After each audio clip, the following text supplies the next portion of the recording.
G'day. So today I want to talk about tech neck. It's one of those things that has come up in a while, and it's what it tends to be is really tight through your neck because we're looking at our technical devices, you know, like your iPad or your phone. And what we've been getting is people coming in complaining of really tight through neck, complaining of headaches, like a pinching through their neck, and even in some cases I've heard of, you know, the slip discs in your neck. So what I want to do is I want to go through some mobilizations, some stretches that you can do, and also some strengthening exercises you can do to prevent tech neck and also strengthen your neck. Now the caveat here, guys, is that, you know, if you do have any sharp pain through your neck with any of these exercises, or you have right now, then get some medical advice from either a medical therapist like an osteopath or a chiropractor or a physio, or even go and see your doctor. So the first one is we're going to do some stretches to your neck to start with. Now tend to be with a tech neck is that we get really tight through our neck, and so the first one we're going to do is we're going to do a stretch through your sternocleidomastoid, and it looks like this. So you'll drop your head over to the side, you're dropping the shoulder down, and then you're peering out of the corner out of your right eye up towards the sky, and then you're going to hold that for around 5 to 10 seconds. Now if that feels pretty good and it feels tight, then it's probably the side that you should be stretching more. And then when you go to the other side, like mine, my left hand side is not as tight as my right hand side, and so what I'm going to do is, after I've stretched my left hand side, is do my right hand side again. And when I do the stretch, I'm pulling up and over, not down towards my ear, and dropping that shoulder down towards the floor. Okay, so that's the first one you're going to do. The next one we're going to do is, because what we're doing is we're coming into this position here. So what we're going to do is we're going to stretch through your chest. So the stretch that I like to do is one where you have up against the wall and you're just gently pushing through the chest here. Now what you're doing is first of all you're stretching through your pec major, or your big chest, okay, and then we'll do the other side. And I like to use sometimes the whole wall, and all I do is I sort of twist around, and then that gives me a little bit more stretch through that chest. Now to get your pec minor, you can do two. So the first one is just leaning into the wall here and just pulling that shoulder blade back, so that way you get that pressure through that front of your shoulder, yeah? Or you can do a bent arm, and then that will also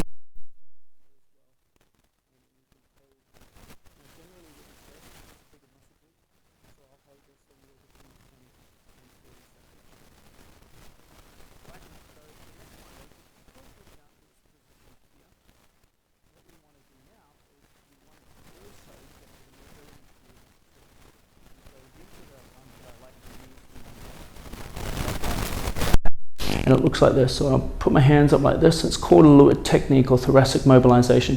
So I rotate and I look at the hand that's down. I rotate and rotate. So if I stand sideways, I'm trying to keep my elbows up.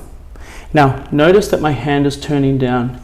You can even do it this way as well. If you struggle with that, where you're just turning your hand down as you look down and look at the hand, and then when you look at the other hand is down.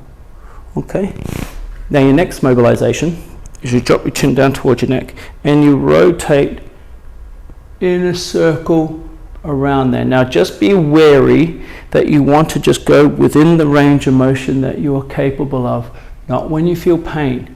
And when you feel tight spots, like I can feel it right there, I'll take a little slower to get through that spot, just so that way I can get a full range of motion, and then I reverse it the other way. I imagine it's sort of like, you know, like a spinning top, when that spinning top is just about to stop, and you sort of, the corners of that top corners of the top are just about touching the ground. And like I said, you're trying to get a full circle. So I'm even lifting my head up, getting back there, but no pain. Okay.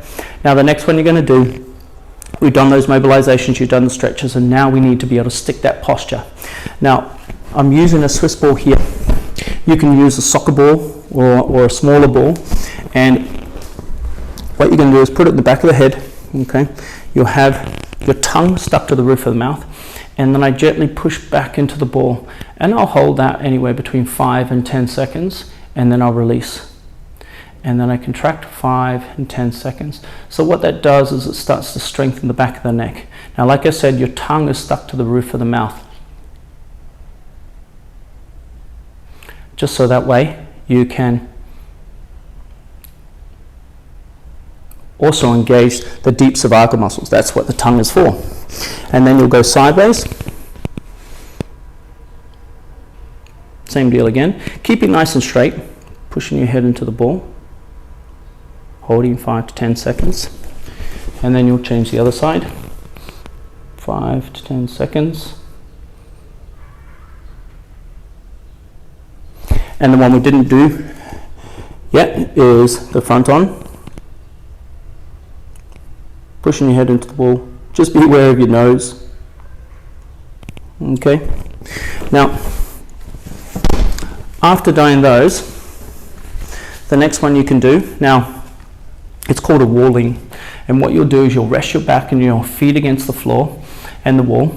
You'll take one step forward, just so it's in line with the front of the feet, and you step forward with both feet. Your bum is still against the wall. And I like to put, a little bit of a towel behind my head, but in this instance I didn't get a towel in time. So all I'm going to do is I'm just going to prop myself up, and I hold that position against the wall. And I imagine my head being in line with the rest of my spine, and I'm slightly looking up at the sky. Same deal. Tongue on the roof of the mouth. And I'll hold that anywhere between 10 and 30 seconds. After 10 to 30 seconds, I'll come back to the wall again. I'll rest 5 to 10 seconds, and then I go up. Now, one thing that I didn't say before at the beginning is you want to operate anywhere between 40 and 70% of your maximum load. In this case, less is more. Your neck weighs, your head weighs around 10% of your body weight. So it's a lot of weight being pulling you forward, and your neck is strong as other parts of your body. So being able to only do less will allow you to, first of all, not injure yourself, and second of all, you can strengthen it safely. Okay. Now the last one we're going to do, it's a prone cobra, and so you can use a ball or you can do it lying down on the floor, and it looks like this.